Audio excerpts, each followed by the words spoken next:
Welcome, everyone, and thanks for joining us. My name is Tony Hastrup. I'm the chair of UASIS, and we thought it would be important to convene this roundtable in light of the withdrawal of the Anti-Discrimination Directive. But I'm going to be speaking on the panel, so this is going to be me for a bit. I will pass on now to our chair, Dr. Catherine Wright. Thank you, Tony. Yeah, I'm Catherine Wright from Newcastle University, and it's a pleasure to chair this panel, which, as Tony says, has been convened to look at the EU's decision to withdraw the Anti-Discrimination Directive and think about what questions that raises about the future of rights and equality across the bloc and what this means for marginalised communities, as well as the EU's role as a champion of justice.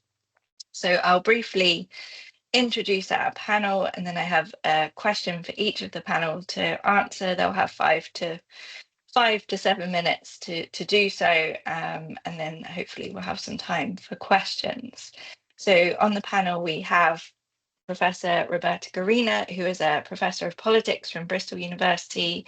Her research focuses on the gender nature of crisis, Brexit, and gender mainstreaming in policy areas traditionally seen as gender neutral, including foreign policy. She's also, of course, an editor of JCMS, the Journal of Common Market Studies. We also have Koen Slootmakers, Dr. Koen Slootmakers, who is a reader in international politics, and he specialises in critical queer politics in Europe, and is the author of the award-winning book Coming In on EU's promotion of LGBT equality in Serbia. And then we have Morten Breding, who is a doctoral candidate at the Department of Political Science at Lund University in Sweden. His research combines normative political theory with the study of global queer politics, focusing on the legitimacy of the EU's promotion of LGBTQIA+ equality in response to anti-gender politics, and also at the United Nations. And then, of course, we have Tony Hastrup, Professor and Chair in Global Politics at the School of Social Sciences, University of Manchester, and Chair of UACs. So let me navigate my screens. So our first set of questions. So Koen, we're going to go to you first. And the question for you is, how does the EU's withdrawal of the directive reinforce global trends of democratic backsliding and authoritarian resurgence? Thanks, Catherine. For me, when I think about this question, the first thing that comes to mind is some of the discussions we had around the European Parliament elections last year now, where we saw this massive rise of far-right parties, and there was a big fear that the far-right would overtake the European Parliament. And I remember some people saying after the elections, oh, we should be grateful that it's not as bad as it could have been, that we can still have some kind of a coalition that is, what's the word? It's not far-right, I guess. But I think even then, we already, for those of us who work on queer politics, or who are living queer lives, or basically part of people who are marginalized, we already knew that these elections had kind of shifted the balance of power, and it already shifted the nature of the debates, and the impact of the discussions. The campaigns of the elections were felt very quickly, with increased violence on the streets, or the threat of violence have been everywhere. And to me, for the Commission to drop this directive, or the plans to do a horizontal anti-discrimination directive, almost feels like an immediate consequence of this shift within European politics, and the shift to the right, which obviously it's a European politics, but it's also a global politics, particularly with the election of Donald Trump. But to me, the dropping of the directive feels like a direct consequence. Of course, when I say this, and I say feels very purposefully, there's no point in me to try and prove this, because we know the directive has been on the books for over a decade, since 2008 or 9, and it's been stalled for a very long time. Initially, predominantly around costs, of how costly it would be to change infrastructure. and generate accessibility of government buildings, or so the rumor goes at least. But in more recent years, the kind of stallment of this directive is very much part of the anti-gender politics and the kind of anti-progress or anti-equalities agenda that's been driven by certain member states, particularly in this regards, Poland and Hungary, but definitely not limited to those member states. And so one could say that the dropping of this directive is the Commission reading the current state of affairs and its kind of political reality that getting this through the Council and getting unanimous decision of the Council to adopt this directive would be near impossible. So one could argue this is just the Commission being realistic. However, I'm not quite sure that's the case. I mean, one could say, well, the Commission still speaks about it wants to adopt an LGBT strategy, the second one. Therefore, the Commission is not giving into the right-wing politics. But really what I think is happening is, well, it's a reading of this situation, but really I think it's making or re-emphasizing that equality politics within the EU has become mostly symbolic politics, and the kind of actual action to improve realities, improve lived realities, has been moved to the background, if not eroded. And I say this because the European Parliament and the Commission used to be the most progressive institutions within the EU. And this backtracking for me and this blatant stepping back of the previous Commission, which was labeled the Union as a Union of Equality by the first von der Leyen Commission, for her in her second term to really step back from this commitment, I think demonstrates something really important. It's the same person who introducing the equality is now also removing its political agenda to pressure for equality in the legal perspective. So for me, I think it suggests two things about the anti-gender movement and its global trend. Is first of all, when some say we should be grateful that the European Parliament elections were not as bad as they were, yes, the far-right movement and its anti-gender movements have not yet made electoral gains that some thought they could make.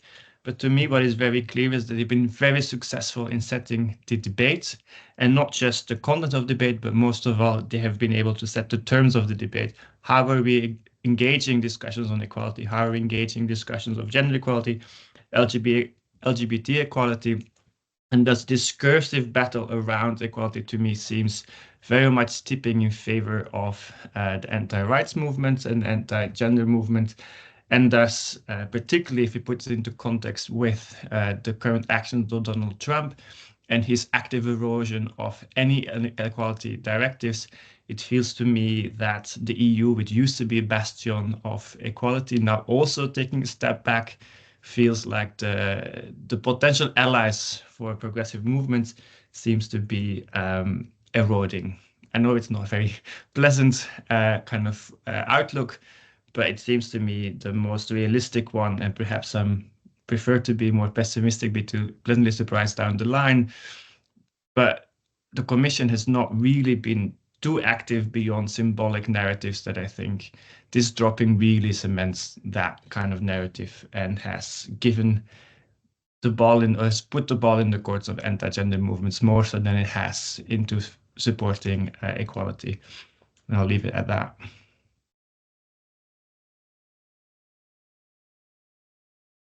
Great, thank you very much, Koen. And I think, yeah, providing some important kind of perspective on the impact of what's happened. So the next question is for Roberta. So Roberta, can you reflect a little for us on how this decision fits within the broader landscape of EU social policy, and to what extent do you think it indicates a deeper shift away from social justice priorities? Thank you. Okay, thanks, Catherine. And I'm going to be a little bit more positive than Koen, only because I don't think it's such a break from the past in a way. So European equality directives have always been subject to contestation and retrenchment in a way at the kind of proposal stage. So I'm actually going to do a little bit of a detour in the history of this in order to understand how this is part of a broader pattern, but it also means that, yes, we need to be aware about the role of anti-gender actors within the European institutions, like Kuhn has talked about, especially the European Parliament, the FEM Committee, and the European Commission potentially, and the member states. But what we also need to understand is that this is not new. What's happened to this directive, it is a signal that institutional actors will have to work harder to get this kind of legislation through, but nevertheless, it's part of a pattern. So if we look at the European Gender Equality Acquis, and when we talk about equalities, in order to kind of understand the scope and the depth of the impact of European legislation on equalities, we really need to go back to the Gender Equality Acquis. This is one of the biggest parts of European social policy, or one of the biggest frameworks. It has developed on equality between men and women. The framework has developed much more extensively than any of the other equalities agenda. And the withdrawal of the proposal by the Commission in this particular case is significant insofar as it looks at multiple discriminations. Now, when we think about the evolution of the legal framework, we also need to think about the way that the frame of equality has expanded to a number of different protected characteristics to reflect the expansion of the treaty foundations. In a way, what we're seeing today in terms of the equality that is embedded within the European legal framework is a reflection of what the founding fathers actually saw and wanted. So it's a very narrow understanding of equality that is embedded within European law, and as such is both limited and limiting going forward.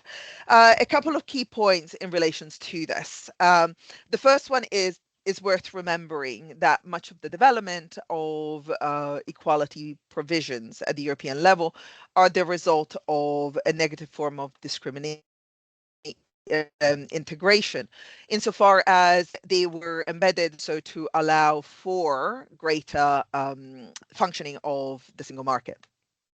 And therefore, they are embedded in terms of the focus of equality is very narrow. It's about access, and it's about treatment, and it's about opportunities.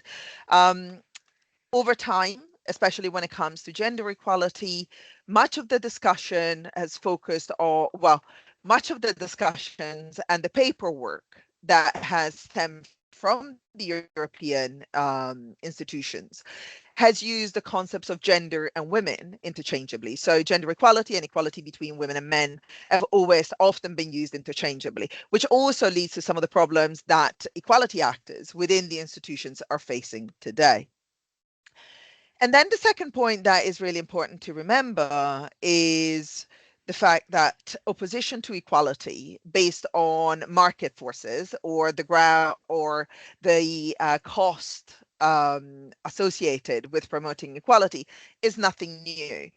And for this, for instance, we need to go back and look at the 1992 Pregnant Worker Directive, which was originally tabled as an equality provision under Article 119 in 1991, and then ultimately withdrawn by the European Commission because it was expecting the UK and Italy to veto the proposal within the Council. At the time, this provision would have required unanimity within the Council.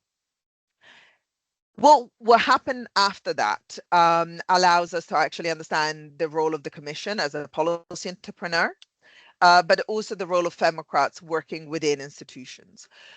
A new proposal was tabled under Article 118A, Health and Safety.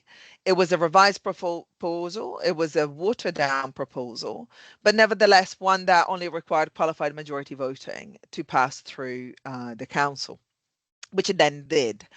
The proposal itself had significant opposition from both the UK and Italy. And then again, the revised Pregnant Worker Directive, also proposed in 2008, faced a similar kind of fate to the Anti-Discrimination Directive insofar as after several rounds in the between the Council and the European Parliament in the Conciliation Committee, it was then shelved on the basis that there was far too much opposition between member states on the one hand, who wanted a not particularly expanded directive, and the European Parliament, which wanted something quite significantly different. Now, the story, especially of the amended Pregnant Work Directive, is significant because what we're seeing here is the European Parliament still playing a significant role as a gender equality advocate. So members or actors within the European Parliament really pushing for this proposal. Now, this matters. This matters in order to understand the situation where we are today, because it tells us that we really need to think long and hard about the role of institutions. We need to think about how and where are anti-equality actors embedding themselves within the institutions. One of the things that we have seen emerge, and this is new, and this is something that we need to take notice of and understand the impact it will have long term, is that anti-equality actors, rather than withdrawing from engaging in issues around equalities, they are now embedding themselves within those areas of those institutions within the European Union, which have historically been advocates, such as the FEM Committee. The reason why they're entering those institutions is to specifically advocate against the expansion of equality rights, or the expansion of the definition of equality more broadly. And what they are really working towards is a potential retrenchment of the rights that we are already seeing. The second is the disappearance of the Velvet Triangle, or the feminist triangle, that was operating within the European Commissions and the institutions in the 1990s, early 2000s. This is a significant shift and change insofar as the key institutional actors who were able to open the door and provide a platform or a space for civil society organizations to actually come in and engage with the institutions have been weakened, and the Velvet Triangle is no longer having the impact it had in the past. So what we need to think about is really what does that mean for the EU going forward, and what does the withdrawal of the Anti-Discrimination Directive actually means? Well, first of all, it's significant insofar as Kuna said, it's part of a wider retrenchment in terms of the institutions that are removing the issue of equality, or a focus of equality, from the top of the policymaking agenda. We're seeing the downgrading of the Equality Commissioner, the downgrading of the Union of Equality strategy as something that is secondary, as geopolitics makes a return to the policymaking agenda as a significant area of work. Now, in order to understand the potential implications and why we shouldn't be completely depressed about the current state of affairs, is that we need to actually understand what's happening now in the context of the European Union, of the history of the European Union, and the way that equality directives have evolved over time. We also need to understand how civil society organizations are organizing. There are some really interesting projects currently taking place looking at exactly that, how civil society organizations are looking for new spaces and are looking for transnational kind of links in order to push back against the backsliding that we're seeing. And I think this is a source of hope, because what we're saying is that it's just not going to happen uncontested.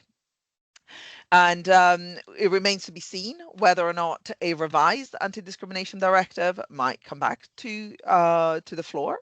But for now, it's important to understand about how did the withdrawal happen, what were the key reasons why it was withdrawn, and how the rest of the Equality Acquis will continue to support the equality agenda going forward. I think I'll leave it at that for now, Catherine.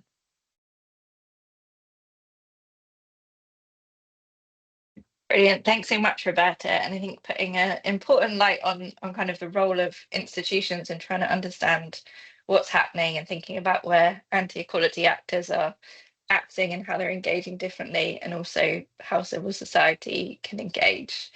So next I have a question for Tony. So Tony, the question for you is, how does this decision affect the EU's credibility in external relations, especially and in particular the EU's ability to call out violations in non-EU countries regarding gender, but also LGBTQ plus rights? Thank you. Thanks very much, Catherine. I guess if Kuhn was pessimistic and Roberta was optimistic, I'll sit right in the middle. From my perspective, I think when we look at what's happened, my initial reaction is this might be a good thing in the sense that it kind of exposes some of the myth making around the European Union as a gender equal actor. And in a lot of ways, as a lot of other types of actors, but an actor that is seen as being relatively progressive. Not the least because, yes, I think we have seen sort of withdrawals of directives before and other sort of legislative impetuses, but I think that this one was particularly significant in that it was proposing a sort of horizontal anti-discrimination. It was for everything, right? And in a sense, that was partly why it had been resisted for so long. And given that it'd been resisted so long, I think that there's a big question around why withdraw it now? Why not just leave it? And I think also the timing was pretty significant. It was significant for most of us who are here because it came as a complete surprise. And it seems as if it came as a complete surprise to those who are elected to represent EU citizens. And I think then that this has internal implications, as we've spoken about from Roberta, but I think it also has external ones. So the first one I can think of is that it does have a significant impact on the idea of the European Union as a normative power. So if we accept normative power in the sort of colloquial sense as being this trying to shape what is normal in the world, and where the EU has tried to do this is by positioning itself as a leader in human rights, in equality, and indeed in anti-discrimination policies, particularly through its external relations, through its development aid, through some trade agreements increasingly, and certainly through diplomatic engagements. In a sense, then, by withdrawing this one directive that was supposed to be horizontal, not just sort of leaving things at the status quo, it feels as if the EU is trying to reinforce certain standards abroad that it's not willing to uphold internally. And I think one of the things that, again, going back to my first point about the things that it exposes about the EU, is that I think there's always this assumption that nobody's watching what is going on within sort of the integration realm, right? So EU external relations, and we'll do what we want internally. And I think this is a really good example where we see that that would definitely not be the case because, again, for a very long time in other regions of the world, civil society in particular, those who work within progressive movements, have often relied on the EU to come through for them. And in a sense, then, the withdrawal of this directive weakens the ability to then pressure those countries, particularly governments that were previously unwilling to comply.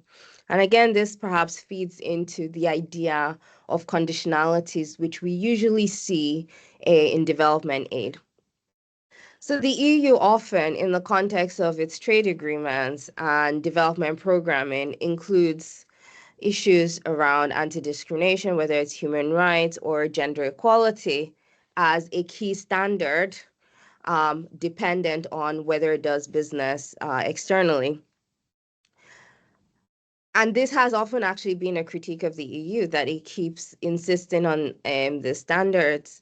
But in a sense, again, a lot of civil society in those regions where the EU does business did see this as more or less a good thing, particularly in a context where, as we've seen in recent years, it isn't just that governments are apathetic to minoritized individuals, whether by racialized group or bisexuality, but rather they've become quite antagonistic towards them. Having some sort of guarantee sometimes ensured that they were just left alone, even if they were not actively included. In this context, where the EU has abandoned it, again, to the surprise of those people who are ostensibly within the European Union itself, it might mean that partner countries are less willing to actually listen to anything that the EU preaches about with regards to anti-discrimination. In that sense, it will limit or indeed reduce the leverage that the EU can have, because why should recipient countries listen to the EU? But it might also strengthen existing illiberal governments and anti-rights movements, as I think Kuhn mentioned earlier. Now, I think, it might be fair to sort of argue, well, there were always complaints anyway. Why would this change anything? But I think that where I tend to be pessimistic is, although, again, we've seen this before and we see this as part of a broader pattern, given the position of the EU itself in global politics and the current moment that we're in, I think we cannot underestimate that this thing that seems like it just happened internally to the EU will have an external impact.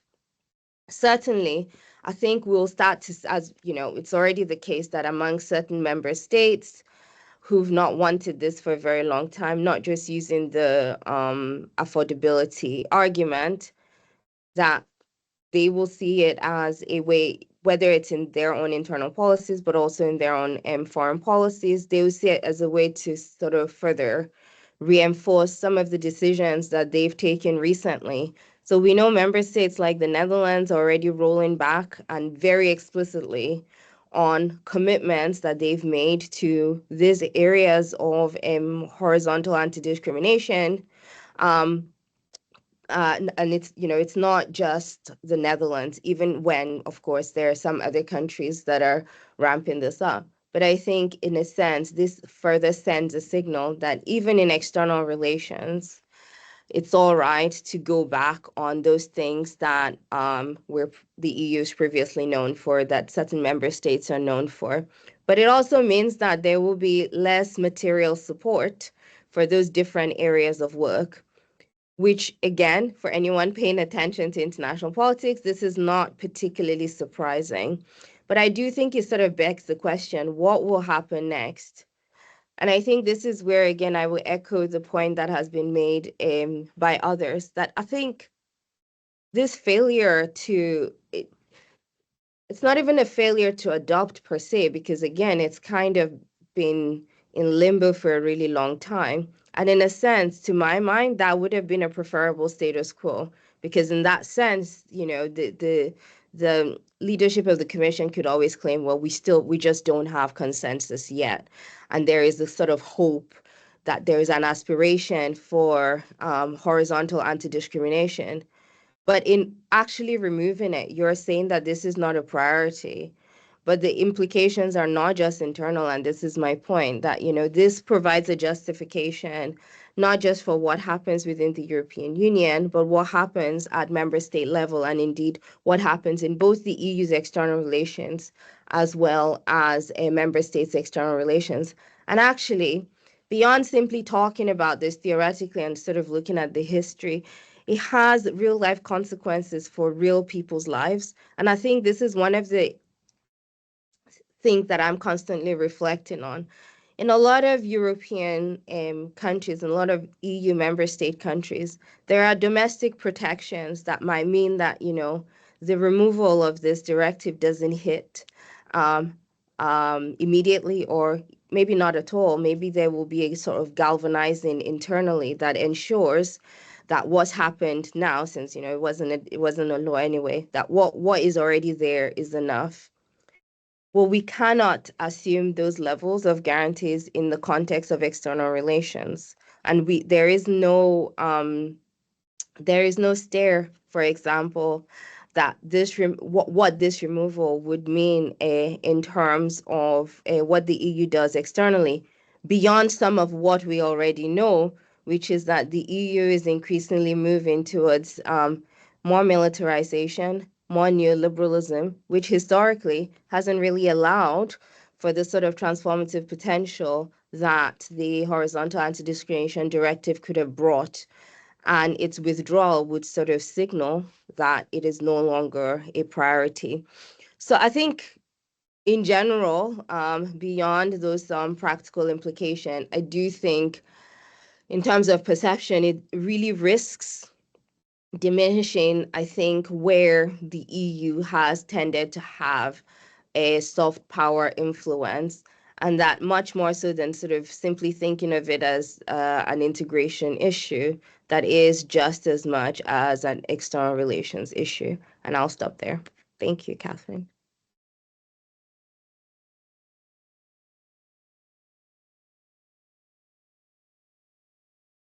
Thanks so much, Tony. And I think, yeah, putting that in important context in terms of the current moment that we're in and how this is going to be read outside of the EU is really quite significant.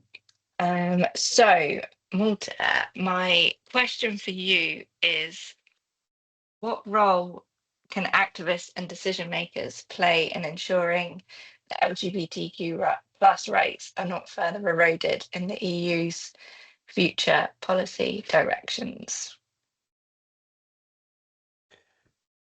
Hi, everyone. Yeah, I'm there. Good. Hi, everyone. I'll start by thanking the organizers for this roundtable for inviting me to talk on this important subject on what Conan, Roberta, and Tony have said without necessarily taking a stand on the kind of tragic utopian or positive pessimistic spectrum here. But I thought I would structure my comments on the responses that Commissioner for Equality Hajj Al Habib gave to the FEM committee when she was challenged recently by MEPs on the proposed withdrawal of the proposal from the Commission work program. And from there, I would provide some thoughts on the kind of broader landscape of dissensus that we're currently seeing in the EU when it comes to LGBT equality. So in response to criticism from MEPs about the withdrawal, Commissioner Labib said that the Commission will withdraw the proposal in 6 months if by that time it has not been adopted. And she represented this as an opportunity, curiously, for the Parliament and the Member States to show that they're actually committed to pushing the directive through. And what was interesting was that Commissioner Labib emphasized that she wanted a directive that would make an actual difference in the lives of the citizens of the EU, saying that a bloc directive is not making any difference in people's lives. So in a sense, this seems to imply that the commissioner, by withdrawing the directive, wants to push for the EU legislators to rally around the directive, as opposed to just leaving it as a mere symbol for the EU support for the equality agenda. And I thought I would try to think with, in order to think against Commissioner Labib, on the kind of limitations of relying on such symbolic gestures in the current situation of dissensus and polarizations on questions of specifically my area of expertise, which is sexual and gender diversity. So a lot of us know already, or we know already, that the Commission's Union of Equality agenda is immersed, just as many other policy areas, in larger narratives about EU identity and values. And the Commission most often legitimize taking supranational action on questions of sexual and gender diversity by referring to its liberal democratic values. And this has indeed been a powerful tool also in civil society, and not something I would downplay in any way. However, many of our colleagues have on LGBT and anti-gender politics have by now pointed to that the EU's values are increasingly contested and subject to alternative and competing interpretations that would not foreground a commitment to LGBT equality. So when member state governments and actors critical of equality and diversity wants to reject, for instance, LGBT equality, this is done not by rejecting the EU's values per se, but by reinterpreting what they mean, basing such interpretations on notions of the traditional family and Christian values. And no matter how much we would want to say that this is just a false interpretation, they are becoming increasingly prominent and can gain a life of their own by speaking to a population potentially disenchanted with Europe and seeking new conceptions of what the EU could be. So not only does this point to the issues themselves, such as sexual and gender diversity being contested, but also in a sense the normative foundation of the EU itself. So even if it's only a few member states blocking the Equal Treatment Directive, I believe it's important to keep in mind this struggle to define the EU, which may in future, may already, as Kuhn argued, move from more marginal voices to becoming increasingly mainstream, particularly in a time of Trump, of interference from Russia, and the rise of the far right. So in my own work, I'm trying to show how this interpretative struggle not only applies to the EU's values, but often broader ideas about what the EU is and should be are also becoming increasingly contested, such as notions of an EU of diversity, of progress, and even the conceptions of the groups that are in need of rights and protections from the EU. So with regard to diversity, when the Commission seeks to legitimize the promotion of LGBT equality with reference to the importance of diversity for the Union's collective richness, referring to the Union's motto, etc., actors contesting such promotion instead affirms an EU that's based on the diversity of cultures and nations. And when the Commission seeks to legitimize the promotion of LGBT equality with reference to the need for the Union to be a beacon of progress and progressivity, actors contesting such promotion have a very different idea of what progress entails, representing instead sexual and gender diversity as the emergence of an authoritarian past, the erosion of free speech, all of this. And instead their interpretation of the EU is the true beacon of the EU's future in a sense. And when the Commission seeks to legitimize the promotion of LGBT equality with reference to the need for the EU to protect the most vulnerable in our European society, something I think we all can get behind, actors contesting such promotion have a very different idea of who are the most vulnerable, including the people as a whole, children, women bearing the children of gay couples, made vulnerable by a powerful LGBT lobby, by quote-unquote Brussels, etc. So relying on identity narratives of values in this context of interpretative struggle of what the EU is meant to be is clearly not going to cut it. So on this basis, one could potentially agree with Commissioner Labib that it's important to take action, reaffirm the commitment to equality beyond the symbolic value of a directive blocked for all eternity. But does this really require a withdrawal of the Equal Treatment Directive? Personally, I would not. I would be hesitant to say so. And the logic that Commissioner Labib articulates is in many ways limited by assuming that either the EU takes action or the EU legislator takes action, or the Equal Treatment Directive is scrapped. The EU can both affirm the symbolic importance of having this directive and at the same time fire up the EU to affirm it in practice as well. So instead, I believe that we need to move from trying to justify a pro-LGBT, pro-equality union with reference to what the EU is or has been, what Tony also mentioned as the myth of this normative progressiveness of the EU, and instead affirm that the EU is whatever it chooses to do next. And progressive actors, coming back to your question, Catherine, needs to come to terms with that the LGBT-friendly conception of Europe and the European Union is increasingly contested, and that what is needed is a stronger engagement in this struggle to define the EU. So the question is not what the EU is or what it has been inherently and imminently, but what kind of Europe we want to build in the future, really. So I think I'll leave it at that.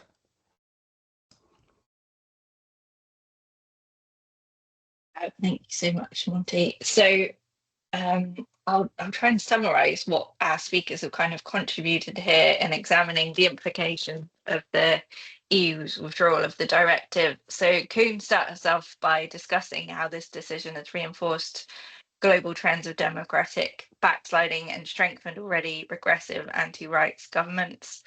Roberta situated the move within broader EU social policy, arguing that anti-equality actors are not disengaged, but instead embedded themselves within equality institutions, and that we also have the erosion of feminist or velvet triangles, which limits civil society's engagement. Tony assessed the external credibility of the EU, highlighting how the decision has weakened the EU's leverage in promoting gender and LGBTQ plus rights abroad, particularly in a shifting global political context where some member states, for example, the Netherlands, have already begun rolling back on their own commitments. Malta addressed the role of activists and policymakers, warning that anti-gender and anti-LGBTQ plus narratives are resonating with their disenfranchised public and risked becoming more mainstream.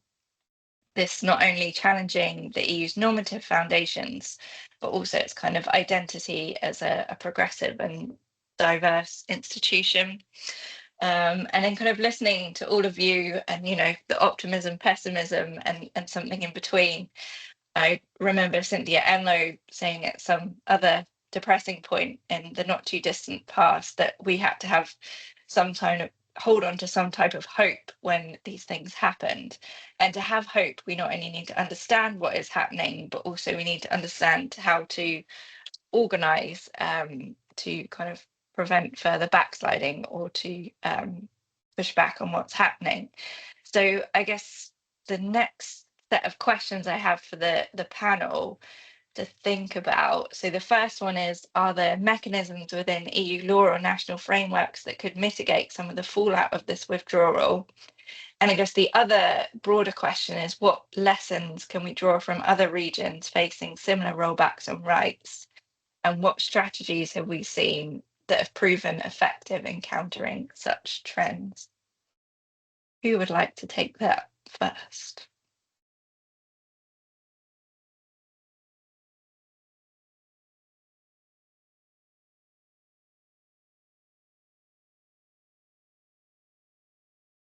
I think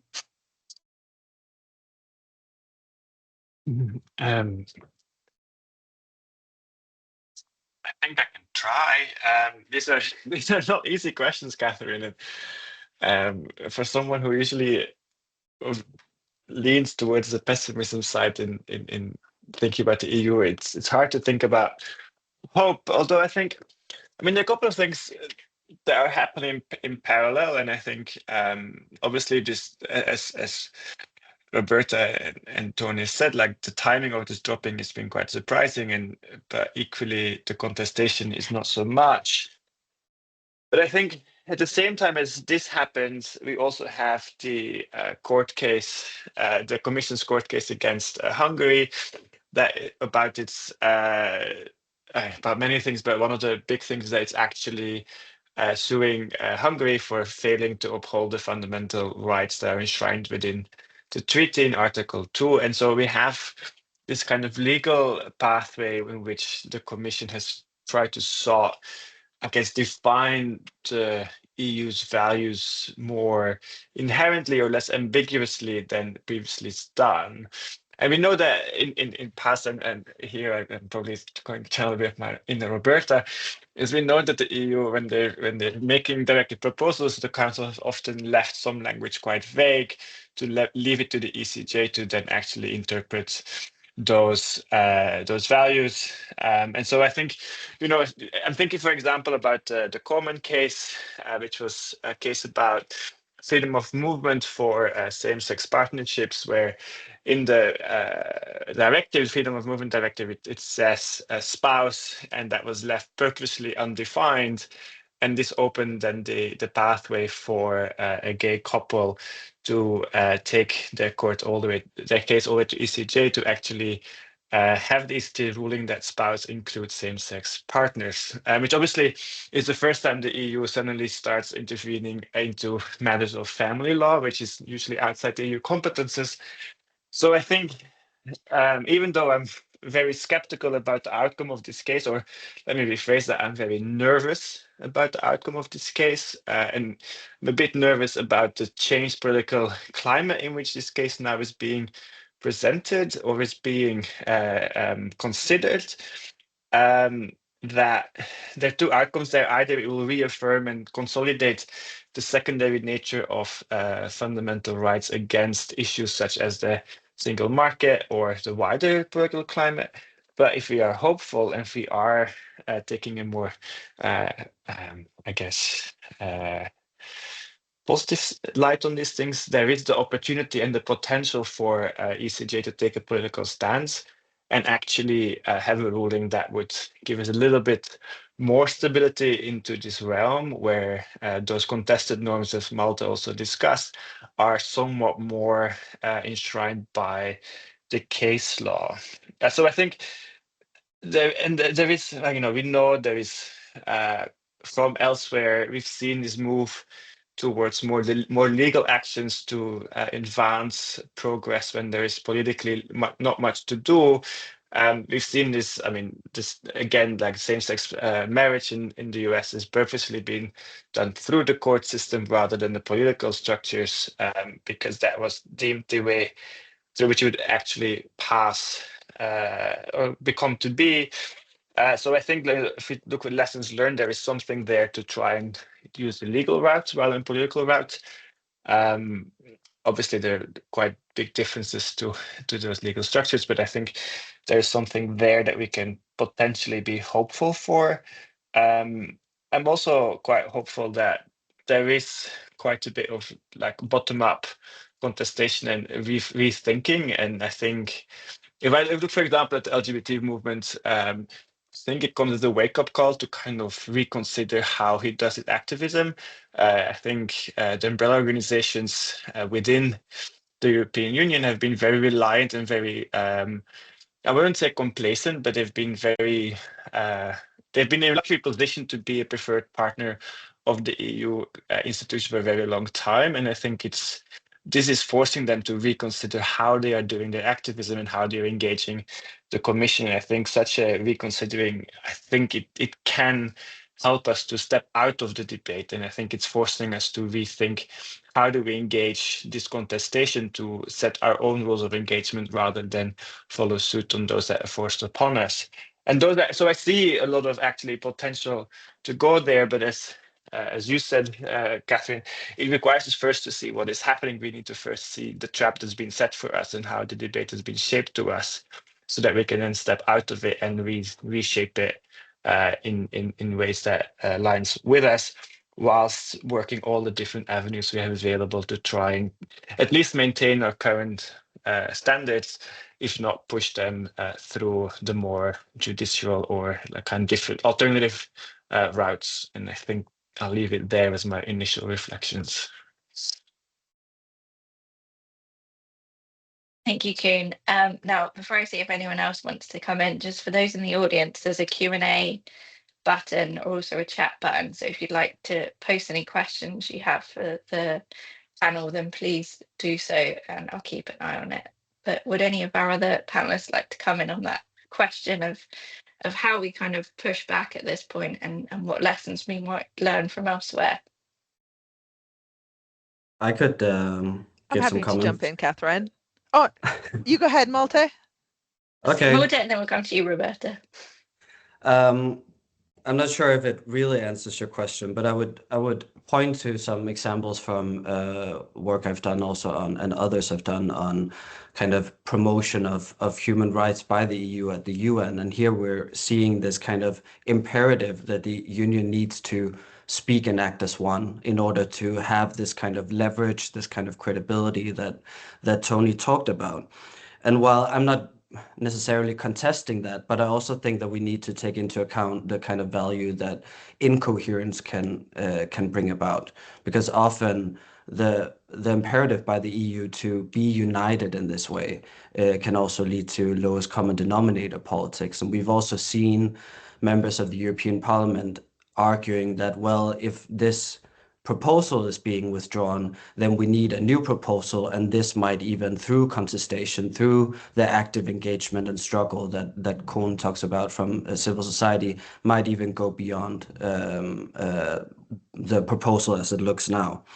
So I think still this could be a way in which, not necessarily to mitigate, like you say, Catherine, but a future which we might need to look into, that these kinds of questions are simply just becoming more contested, and there are both kind of tragic and also more positive things that could come out of it. And just think of these issues of equality as being less depoliticized in the union in the future. Yeah, so I think that would be my answer.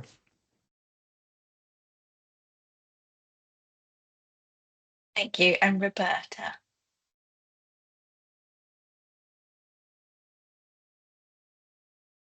Okay, now I'm unmuted. I want us to move beyond this idea of optimistic, pessimistic. Right?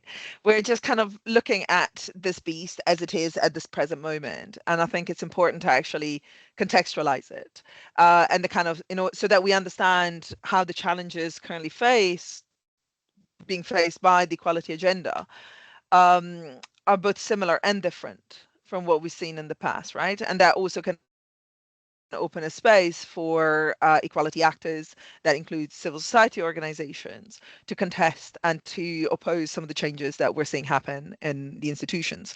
I think what is really key in order to understand this is what I was saying earlier about the EU to be, right?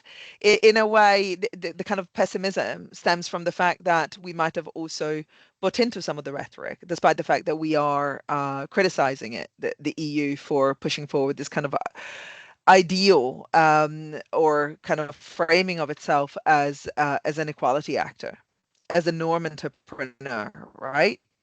The EU is both the more than the sum of its parts through some of the actors within the institutions, but also it is the sum of its parts. And the kind of pushback against, or the backsliding that we're witnessing, is as a result of national politics. And it's inevitable that those kind of politics will seep through the institutions themselves. What I think is significant, and that is where we should take notice of, because I think it has the potential to make significant changes to the way that the EU has mobilized its kind of resources, certainly both internally, is where these anti-equality actors are penetrating and becoming embedded within the institutions with a very clear agenda. And the idea is that to actually establish fault lines and cleavages around the equality agenda, and to establish this kind of narrative. So in a way, this results from the way that equality was first conceived, as very narrow and very negative in terms of what the meaning of it is, which is, non-discrimination, and very narrowly defined. So what we are seeing is kind of coming full circle. And what we are noticing, and that's, I guess, what we're saying is kind of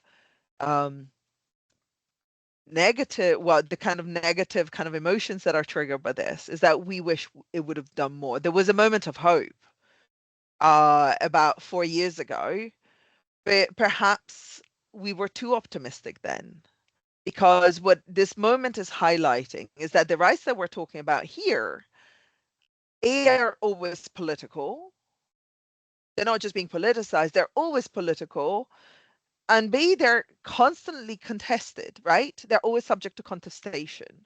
And what we should not forget is that just because certain rights have been established, it doesn't mean they can't be pushed back or retrenched.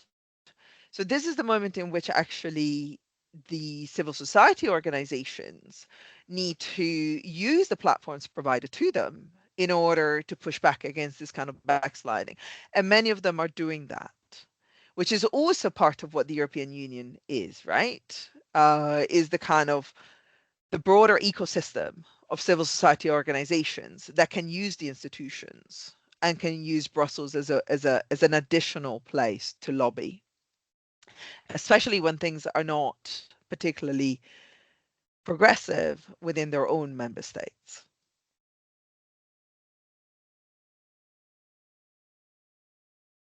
Great, thank you, Roberta. And Tony, did you want to come in at all on that? Sure, maybe to go to the question of lessons learned. I mean, I think I kind of agree with everything everyone has said around contestations, right? So the academic in me sort of says that contestations are always an opportunity, right? And in a sense, they can bring about a much more progressive change. But then the institutionalist within that academic in me says, institutions are there to reproduce themselves. And if we consider this moment as being, highly contested, a moment of crisis, and if we read what's happened as a potential retrenchment, then we might be in for a longer period of struggle. So it might be less about mitigation and sort of more thinking about where we can what lessons we can take from other spaces where this has been a constant. Because I think, I agree with Roberta's earlier point that, potentially if we all rested on our laurels because we accepted part of that myth-making, even when we acknowledge that it is very much a myth-making process. So in terms of lessons, I think one thing that is always very useful, at least coming from a feminist standpoint perspective, is solidarity will be very essential. And what do I mean by solidarity? I think, um, thinking across whatever groups we tend to be involved with. And I think actually this sort of withdrawal lends itself to it because it was about horizontal anti-discrimination across a range of sectors, across a range of contexts. So thinking much more about coalition building. I think in a lot of progressive movements, there's been a tendency to be siloed. Because actually we had the privilege of being siloed, that not everybody had to do everything, and there should be a division of labor. And I'm still very much in favor of that, but we must think about how we can learn from each other, transnationally in Europe, but also certainly beyond Europe. I also think if we were to take the Commission on Equality at her word, then, where the work is not in bringing back the directive necessarily, but it's elsewhere. So we need to take advantage of that. And whether it's in those spaces that Roberta has described, that we need to do it, yes, but I also think we need to do it wherever we are. I think actually, contrary to what most folks tend to believe about the EU, it doesn't have a lot of space for civil society engagement, not formally in a way that they can influence when you compare it actually to other regional organizations and other spaces. And maybe this is the opportunity to ask for that space. I don't know if that's the thing that would work. What I do know is that I think that this is the time to potentially take back power, because that's what the other side, those folks who've been invested, who are happy about this change happening, that is what they've been invested in. And I think we also need to think about creative ways as academics who are studying this area, as folks who think that this was a problem and a sort of a challenge to the sort of EU we would desire. We need to sort of think through creatively how we can take up space and not simply wait for spaces to be created for us. And I think that's sort of one big lesson that I certainly learned from engaging with civil society groups across the African continent, and in particular how they tend to, feminist civil society organizations, and how they tend to engage with regional organizations like the African Union. And I'll stop there. Fab. Thanks so much, Tony. So we have one question come in the Q&A, and just a reminder, feel free to post any questions you've got there. So this is from anonymous user, because apparently Teams doesn't tell us who people are. So they've said, so you might have said something about it already, but won't the Human Rights Court in the EU protect a lot to a certain degree? As my impression was that was about making it easier to comply with EU rules when making AI software. Would anyone like to take that question? Oh, and we've also got another question. So given the time, we'll take both of these together. And this is from Dr. Maxine David. And she says, thinking about what has been said, essentially about past complacency, what would you do differently in terms of teaching and program development? Is the curriculum fit for purpose, or does it need some major rethinking? So 2 questions there. Who would like to start us off?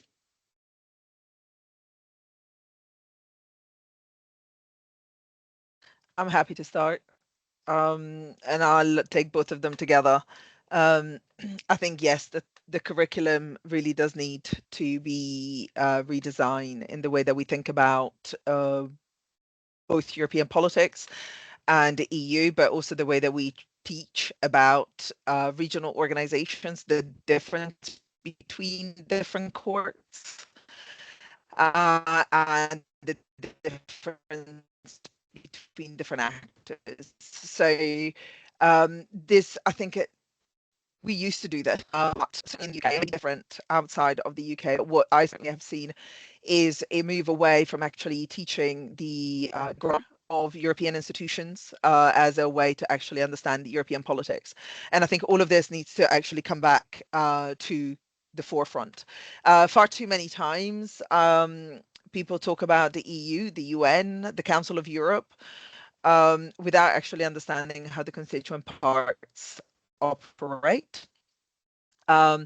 And that has major implications for the way that we can interpret how politics is being carried out within those organizations. And that takes me to the other question, which I'm not entirely clear. I'm not even going to try to answer the AI bit because I'm not sure.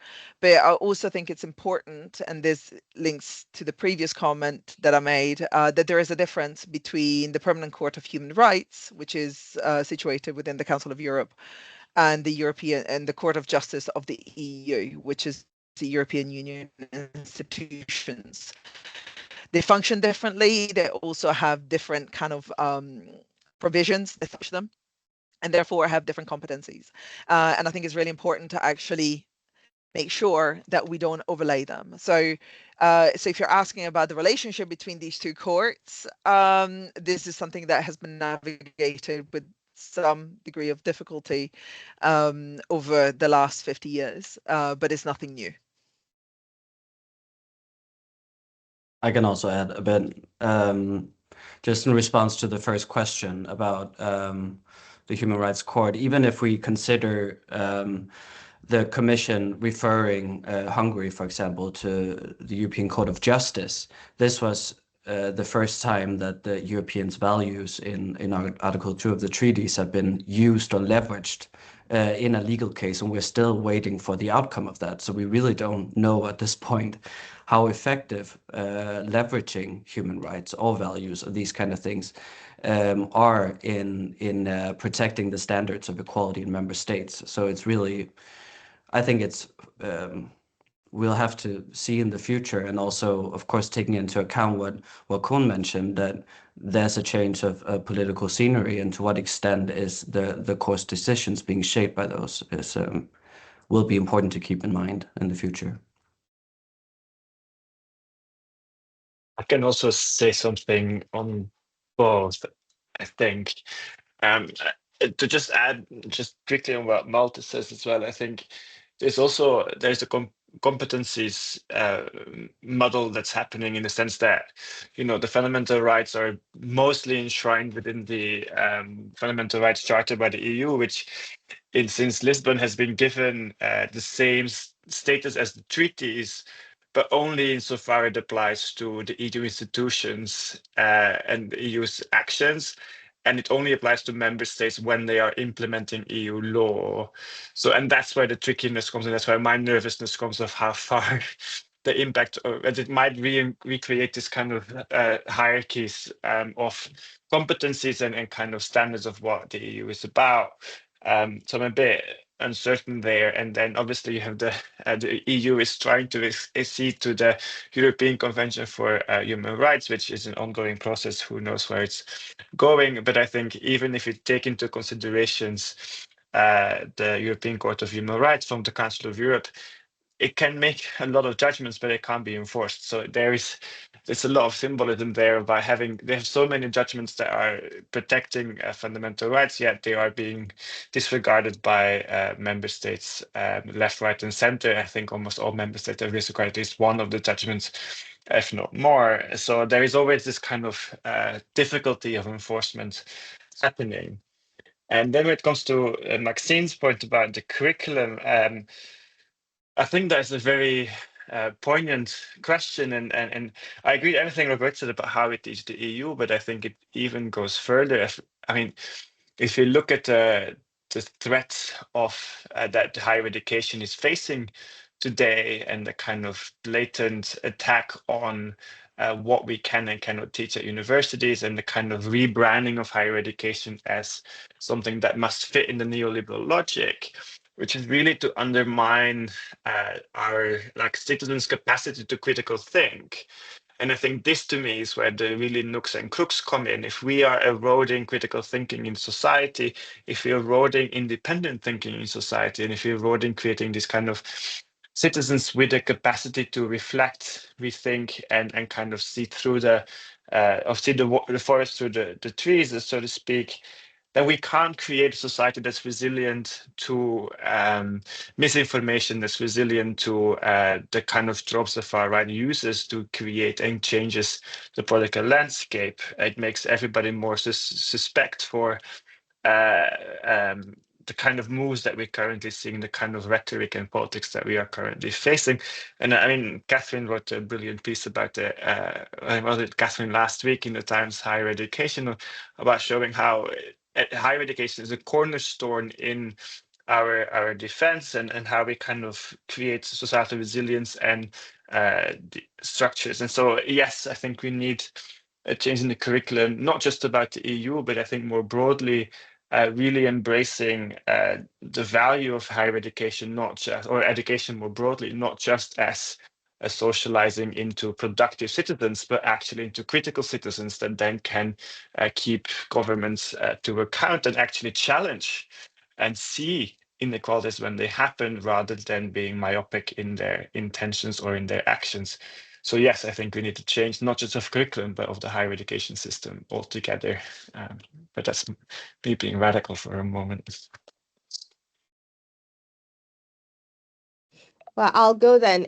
I've been pondering Maxine's question for a lot of the reasons why everyone has been pondering it, I guess. And I somewhat agree with Koen's last point. I think I like that it was asking about teaching and program development more broadly, because I don't think this is just about how we teach the EU, because the EU itself does not exist in a vacuum. And I think, in a sense, that's been part of the problem, that both those who teach it in what we might consider a more traditional way sort of still underscore this sui generis basis for the EU. But actually, as we've seen in practical terms, I don't think we can really afford that.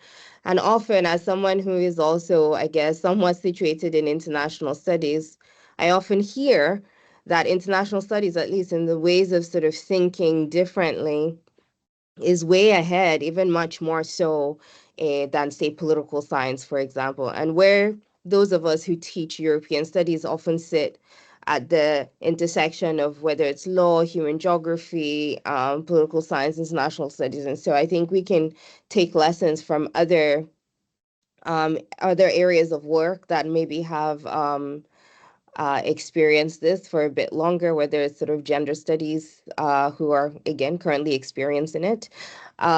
We might think about ways of thinking about what teaching is, what constitutes teaching, because that happens beyond the classroom. And once we start to think about that, we start to prioritize and think about other things.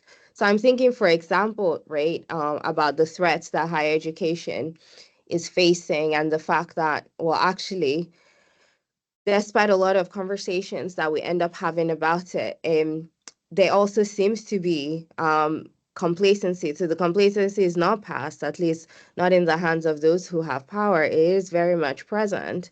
And I think, where we're in a situation where someone who's obviously teaching the world, like the Palestinian man who's been arrested, not for committing a crime, but for organizing pro-Palestinian rallies, which is legitimate to do on their campus, we should be very concerned about where this complacency might lead.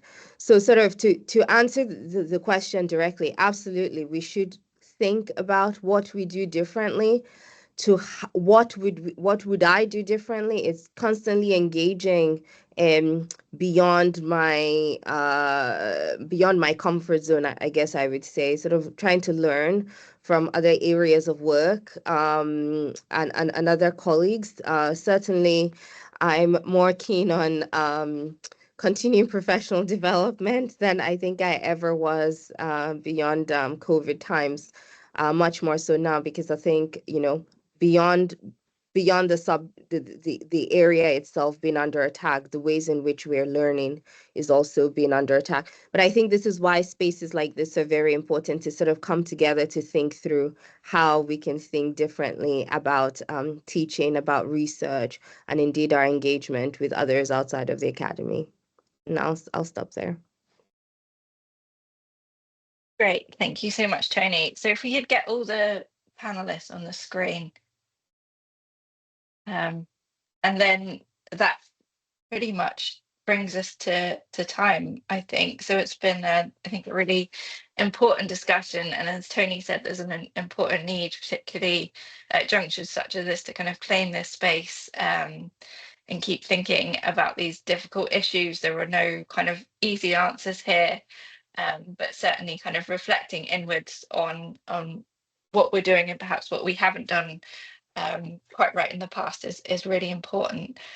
This is always a bit weird virtually, but if everyone could just join me in thanking the panelists, however you wish to do so. Thank you all very much, very much.